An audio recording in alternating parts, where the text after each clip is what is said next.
Ako at ang aking asawa ay nagmamaneho sa madilim na kagubatan ng gabi. Ang lamig ng hangin ay nagpapalitaw ng mga kulay kahel na dahon na nagpapalutang-lutang sa aming paligid. Patuloy naming pinag-iisipan kung tama ba ang aming kinuha na ruta patungong aming destinasyon, subalit ang aming GPS ay biglang nawalan ng signal. Ang aming mga mata ay napapalibutan ng kadiliman, at ang aming mga puso ay nag-aalala habang kami patuloy na nagmamaneho sa masukal na daan. Nang bigla na lamang masira ang aming sasakyan, nagulat kami ng husto. Nagbukas kami ng ilaw ng cellphone at sinubukang tukuyin ang dahilan ng nasirang sasakyan. Subalit sa kabila ng aming mga pagsisikap, hindi namin magawang maayos ang sira. Kinailangan naming maglakad pabalik sa mga naunang bahay na aming nadaanan. Hindi kalayuan mula sa kinaroroonan ng aming nasirang sasakyan, mayroong bahay na nagbigay liwanag sa aming pag-aalinlangan. Ito ay ang tahanan ng pamilyang kilala sa aming baryo bilang mga naiiba sa karaniwang tao. Sila raw ay mga aswang, mga nilalang na nagiging hayop o tao tuwing gabi. Ngunit sa kabila ng mga kwentong ito, kami ay labis na pagod at nagugutom. Wala kaming ibang magagawa kundi lumapit sa bahay nila. Hinaplos namin ang aming mga tiyan na nagugutom at nang nagmistulang ligtas, kami ay kumatok sa kanilang pinto. Matapos lamang ng ilang sandali, may isang matandang babae na nagbukas ng pinto. Ang kanyang mga mata ay may hindi pangkaraniwang pagningning, ngunit hindi kami pwedeng mag-isip ng masama. Kami ay labis na nangangailangan ng tulong. "Magandang gabi," sabi niya sa amin na puno ng kabaitan. "Ano ang inyong kailangan?"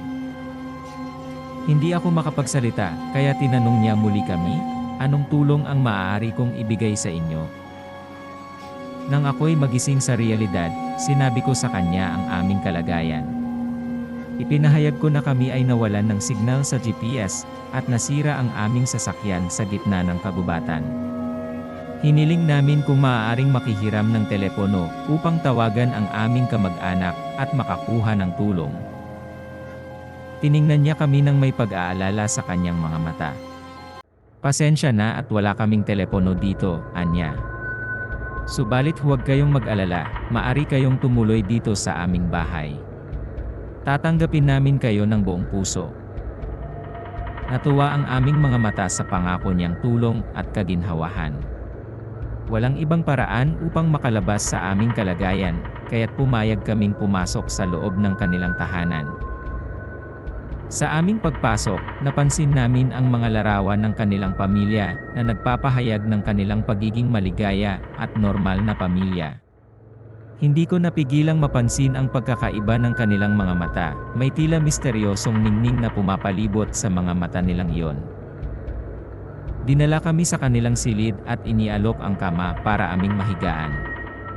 Habang kami ay nagpapahinga, hindi namin napigilan ang aming pakikiramdam sa kanilang mga gawain. Sa kabilang kwarto, may mga muffled na mga huni at malalalim na mga paghinga na aming naririnig. Subalit sa kabila nito, pinilit namin ang aming mga sarili na makatulog. Sa kalagitnaan ng gabi, ako'y nagising sa isang hindi maipaliwanag na tunog. Parang mga hakbang na humahakbang pababa. Aking inisip na baka ito'y isa lamang panaginip, ngunit nang ako'y tumingin sa aking asawa, siya'y nagising din at labis na nag-aalala. Biglang nagsalita ang matandang babae mula sa pintuan, "May problema ba, mga kaibigan?" Tahimik na nagpaliwanag kami sa kanya ng aming naririnig na tunog. Napansin namin ang kanyang pag-aalala sa kanyang mga mata, ngunit siya ay nagsabing wala kaming dapat ikabahala. Sabi niya, baka daw ito'y mga hayop lamang sa labas ng bahay. Habang kami ay nag-uusap, may biglang tumunog na malakas sa labas ng aming kwarto. Tila ba may isang malaking hayop na nagmamartsa sa gilid ng kanilang tahanan. Hinawakan namin ang isa't isa sa sobrang takot, ngunit hindi namin alam kung anong dapat naming gawin. Sa gitna ng aming pag-aalala, ang pinto ay biglang bumukas ng malakas. At doon, sa harap ng aming mga mata, kami nagulat sa pagkakita sa buong pamilya na may mga mapanilaw na mata, masalimuot na ngiti. Bumalik na kayo sa inyong kwarto, sabi nila nang may pangako ng kaligtasan sa kanilang mga tinig na puno ng kababalaghan. Walang anuman ang nagawang aming gawin, kami ay pilit na nagpakalma at nagbalik sa aming kwarto. Doon, habang kami ay magkayakap na nakaupo, hindi namin alam kung ano ang aming kakaharapin. Sa bawat huni at halakhak na aming naririnig mula sa ibang silid, ang takot ay paminsang lumalim. Ano nga ba ang aming ginawa? Nang kami lumabas sa aming nasirang sasakyan at lumapit sa tahanan ng pamilyang aswang, wala na bang iba na aming maaaring asahan, kundi ang mismong mga nilalang na aming kinatatakutan. Sa paglipas ng mga oras, ang aming takot ay naging isang malalim na pag-aalala.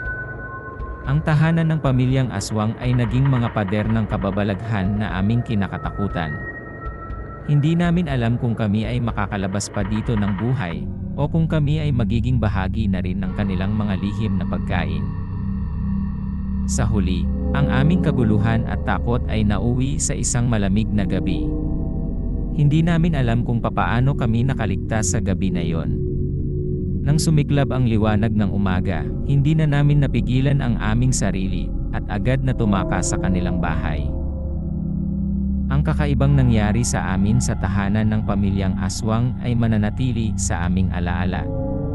Isang gabing puno ng kababalaghan at takot na aming kinaharap. Hindi namin alam kung anong tunay na layunin ng pamilyang iyon, subalit ang aming karanasan ay magsisilbing paalala sa amin na hindi lahat ng tao ay may mabuting hangarin.